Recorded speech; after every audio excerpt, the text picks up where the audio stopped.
Good afternoon, everyone, and thank you for coming out on short notice today. Sorry for keeping you waiting. I'm joined today by the President of the Conservative Party of British Columbia, Asia Este. Always have to worry about getting that name right. As well as the Acting President for the BC United Party, Ryan Bruce. Yeah. Thank you. As well, of course, the leader of BC United, Kevin Falcon. At this time, I'd like to turn the podium over to Kevin to make some comments. Thank you, John, and thank you all for joining me. Politics, for me, has always been about doing what is best in the interests of British Columbians. I've spent my entire adult life fighting not only the NDP and their brand of left-wing socialism, but also fighting to unite the center-right. I did that in the 90s when we were trying to bring together the Provincial Reform Party and the BC Conservative Party at the time to coalesce together under the BC Liberal Party. And now as a BC United Party, again, the name is about trying to unite people. But what became apparent to me as I've crisscrossed the province and heard from literally tens of thousands of people is the number one major concern that they had. And that is, Kevin, if you guys don't do the right thing and be the adults in the room and help bring together that free enterprise, center-right, common sense coalition, you are going to help elect an NDP government. And all of you that know me know that there is nothing more important to me, and my children and your children and grandchildren, that we not give the NDP one more day in power than they absolutely have to have. And that's why I made the decision that I made as leader of BC United to suspend our campaign. I will be withdrawing our candidate nominations, and in cooperation with John Rustad, we will work together to assemble the best possible team of MLAs and candidates that can serve the best interests of British Columbians. That is not a decision that gets made today. I know there's all kinds of speculation about different names. We're not going to be going into all that because we still are going to have individual conversations with all of those folks. It is a process that will take some weeks, there's no doubt. But I do want, as I said to my candidates on a call today, I've had a couple of calls. One was a call with the board of directors of BC United Party who endorsed the decision that I'm making here today. I also had a call with my caucus and my candidates.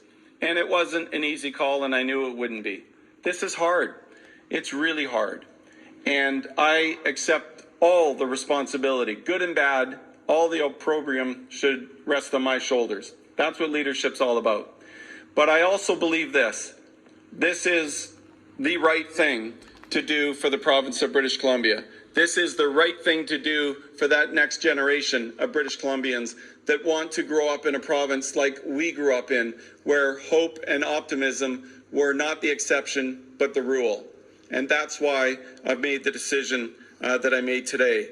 I also want to say to John and I met for many, many hours. I know these things happen quickly. That's just the nature of it.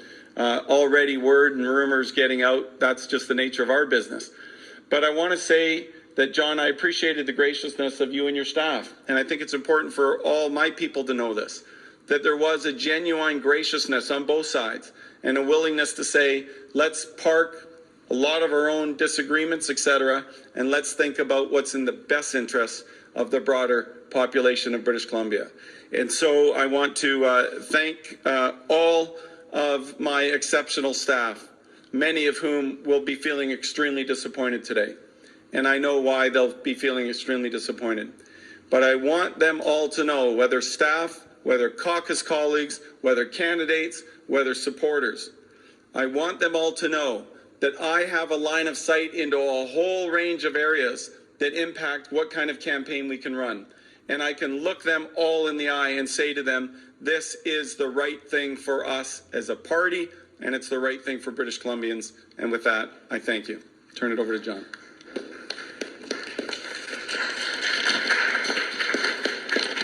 Thank you, Kevin. And I have to say, I want to echo something Kevin said. This is not an easy thing to be able to do.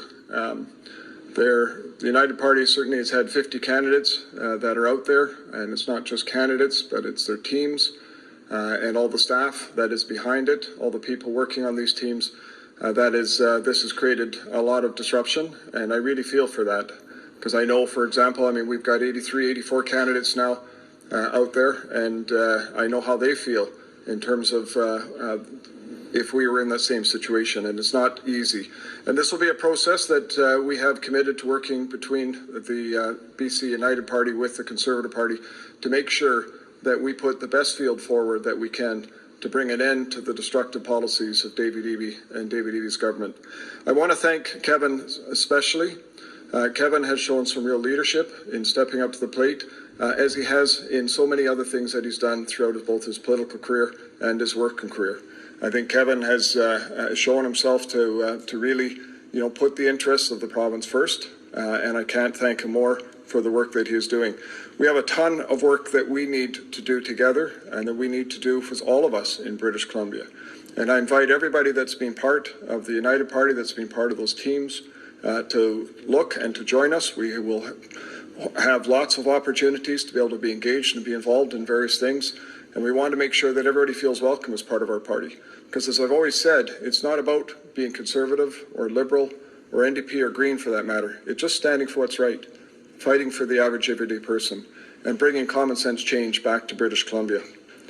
There are so many things that have been raised around the province with what David Eby is doing in this province, and I won't bother boring you with all the details here at the moment, but what I can say is when I travel around the province, people are saying enough is enough. They want change. They want to see a positive future. When 1 in 3 British Columbians are thinking about leaving this province, when 1 in 2 youth are thinking about leaving this province, that says something very strongly about the despair that this province has realizing under an NDP government. And that's why, quite frankly, I'm so thrilled and pleased that we're able to bring this together, even though I know it's very tough on a lot of people. But by doing this, we are going to have the best opportunity possible to bring an end to these radical policies, to the destruction that's happening in British Columbia, and to make sure that people can be positive about building a good future. So with that, I'd like to take any questions. Kevin and I would both like to take any questions. Once again, Kevin, thank you very much. Thank you. Appreciate that, John. Thank you. Kevin, it's Jordan Armstrong from Global News. I wanted to ask you that, given the statements you've had in the past, including the recent past, you said in November, quote, "Frankly, I don't think there's any scenario in which John Rustad would be remotely ready to step into the position of premier." That's what you said in November. And more recently, in May, you said, quote, "From a values point of view, our group couldn't run with candidates that try to equate vaccines with Nazism and apartheid, etc." How do you square statements like that, recent statements like that, with what you're saying today? Sure. Well, one of the things that I appreciated in our meeting with John is we talked about the importance of selecting and fielding the best possible group of candidates. And we're both in an agreement on that. And John acknowledged that their vetting process isn't quite as rigorous as ours is. But there's a commitment to work together to make sure that the BC Conservative Party fields the best possible candidates. And I think that's the right way to move forward. Look, in politics, especially when you're fighting each other, this fight would have continued right into the campaign. And all I will say is this, that I appreciated John's willingness to recognize that let's agree on one thing, and that is to field the best possible candidates in the next election. How would you describe yourselves now? I mean, you guys were political friends and enemies. Are you frenemies now? Like, what are you? Look, honestly, in politics, John and I are the same in that we're both pretty straight up people. And that's how we speak to each other. And even last night, John, I think you wouldn't mind me saying this. I said to John, I may only agree with about 75% of what you might believe in. But I do know this, that on his very worst day, John Rustad would be a far better premier than David Eby on his very best day. And I've never lost sight of that bigger picture.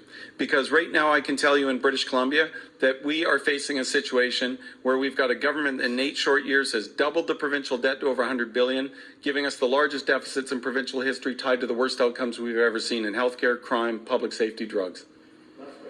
a job lined up in the private sector? No, I don't. Any offers? I doubt I'll get many, but who knows? Hi there, Penny Dafflos from CTV News. Kevin, just yesterday morning, you told reporters at an announcement that seemed like your campaign was very healthy, and you said, quote, "We feel very good about our prospects." What happened overnight? Well, you know, the thing about negotiations like this is you have to understand that you have to continue moving forward as a party while you're having a two-track discussion. That's just the way it is. You can't stop everything and then just start having conversations, which is why I appreciate it. John and I spent many, many hours together. There was a lot of tough issues we had to go through, but there was a spirit of graciousness and a spirit of understanding that we're doing this for the broader public interest. So we have to park some of our preconceptions and all the rest of it and work together for the right outcome, and we did that. I don't know if you want to add anything to that, George. You're good. Second question is for John. Anyhow, I think that voters, they're going to be obviously paying a lot of attention to this, even though Kevin had said that voters aren't paying attention to politics in the summertime. Clearly they will today. So can you tell people right now which candidates, which policies from BC United do you plan to adopt within your party, if any? So, like I said, we plan to work together to go through a process. Our intention is to field the best candidates we can, make sure that we got the best team possible for the betterment of British Columbia. That will be a process that we go through. We're certainly going to have a conversation about some policy as well, in terms of some of the things that they're thinking about and some of the things that we're thinking about. And there may be some things that we consider adopting as part of what we will be doing as the Conservative Party. Thank you.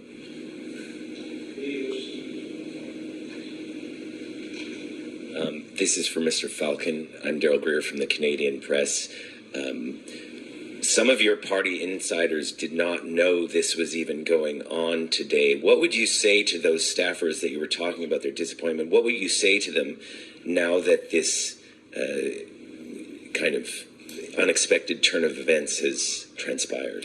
Well, because what I would say to them is I'm sorry that I couldn't bring them all into the fold. But you can imagine that these are extremely sensitive discussions. And candidly, I wasn't even certain that we would get to a good conclusion in these discussions. But what was so important to me was that I needed my team to know and our supporters to know, our supporters that were saying to me, Kevin, we can't support two parties. And I needed to know that I could look them in the eye and say I made every effort to do the right thing for the province. And I didn't have any strong sense that it would end in a successful outcome. But I think given John and his staff's graciousness and the ability and the recognition that working together is better than fighting each other, we were able to come to a solution. So my message to the staff, many of whom I didn't have an opportunity to talk to, is I'm sorry I didn't have that opportunity. But that is the nature of very, very highly sensitive negotiations.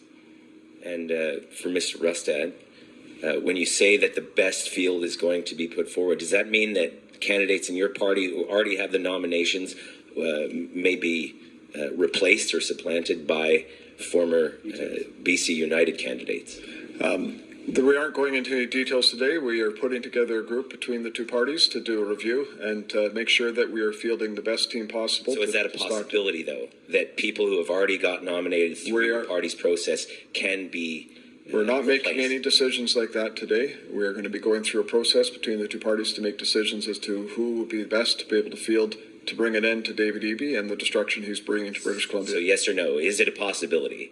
Yes or no? We're going to field the best team that we can. We're going through a process. Thank you. My question is about money, about political donations. What happens now to BC United, what BC United has raised? Well, we will have to make sure that working with the board and working with our staff, we will make sure that we pay off all our vendors and make sure that we deal with all our staffing issues. There's a whole number of issues that we'll have to deal with, but I'm pleased to have the board and executive support to make sure we do that responsibly. Does the money get transferred to? I'm not going to get into those kind of details right now. So there's far too many minutiae details like that I just wouldn't or couldn't have the answers for you right now. And just a final question, was there a specific turning point that made you come to this point? Because it has been a rocky road. There has been, it's been going along for a while. What was the real turning point? Yeah, it doesn't happen overnight. But candidly, as I crisscross the province, there was a dichotomy that was happening. I'm still getting really good crowds showing up at my events and all that kind of stuff. And yet, the media are all reporting in the polls that we're doing really terrible. And who knows? But I do know this, that even the people showing up would be saying to me, Kevin, we're here for you because we know you and we know your team and your track record, but we're really concerned about the vote split. And I'm sure John heard variations of the very same thing. And, at some point, as I looked at the entire landscape of what's in front of us and the outstanding caucus members and candidates we have, many of whom will be very disappointed in me, candidly. And I understand that. But I'm also thinking about them because, honestly, I would rather, as I said to them today in the call, rip off that Band-Aid now and preserve these outstanding candidates that could be future potential candidates or may even still run in the next election with John's party, then have to wait until October the 20th and look at unfortunately, at the potential of a newly elected NDP government that will destroy this province. I really believe that. And that's why I made the decision I made. So is this the end of the BC Liberals? Well, yes, for now, certainly in this election, but I cannot predict what, a future board may want to do. But certainly for this election, yes. Your relationship broke down a couple years ago over party discipline and climate change. So, Mr. Rustad, are you moderating your views on climate change? Do you still believe it's not a crisis and that the science suggesting we're causing it is false? As the Conservative Party of British Columbia, we are welcoming this opportunity to be able to work with the United Party. As I have said all along, we're not changing our principles and the values that we stand for. We're going to continue to fight for what we think is right for the people in British Columbia. And sorry, the BC United is not dissolving. You're not changing your party's status. You're just suspending the campaign and withdrawing our nominated candidates, yes. They'll have the opportunity. And do you have a timeline? What have you secured in terms of commitments from BC Conservatives? Have they agreed to a certain number of candidates, a timeline for the vetting process? I'm not going to get into those details except to say that there was agreement that we would sit down and go through all of the MLAs and candidates with the eye to fielding the best possible team of candidates. Okay, and what about the caucus revolt that was rumored over your decision today? What happened there? Look, I don't know. I don't speak to rumors, but, I wouldn't be surprised at all if some of my caucus colleagues were deeply disappointed. I wouldn't be surprised at all. And I understand why. I do. But I've always said I'm always going to put the interests of British Columbia ahead of my own interests. My entire adult life, if you look at my history, has always been about fighting to bring together people, to unite people together, and to defeat NDP governments. And today, that's why I'm doing what I'm doing, and I'm going to, sacrifice for it. I'm not running myself in the next election, but I'm going to be doing everything I can to support John and his team and make sure that they become the next government of British Columbia. Yeah, we got a couple more, just a couple more. So just in terms of donors who gave to BC United, and now it sounds like, so what's going to happen to their money? Is it going to go to the Conservatives who maybe they don't support their policies? Maybe they don't want to have their money going towards that party? No, there's election laws in place that deal with all those things that limit your ability to do things like that. So no, what I've been clear about is that what we will do is make sure that we deal with our outstanding vendors, make sure that we pay our bills, that we look after our staff, and that will be what the money will be used for. And so did your party simply run out of money? We've been hearing that donors and guarantors wouldn't give you a line of credit, that basically directors would have had to finance this election themselves. Okay, so that's not true. I want to be very clear about that. But we were struggling on the financial fundraising side. Yes, I do acknowledge that. That was an issue that was an issue, and it's not because people didn't want to support us. And you may have heard some of this too, John. I won't speak for you, but what they're saying to me is, we're not going to support any of you guys until you figure out how to make sure you don't split the vote and elect an NDP government. That was a very common thing I heard from thousands of people. You talk about the hours and hours of discussion and the turning point of traveling the province. When did those discussions begin? When did you turn to Mr. Rustad and begin the conversation? Yeah. So, I mean, there's been some discussions that have gone on and off for many, many months. But obviously, as being reported in the media, those were not fruitful.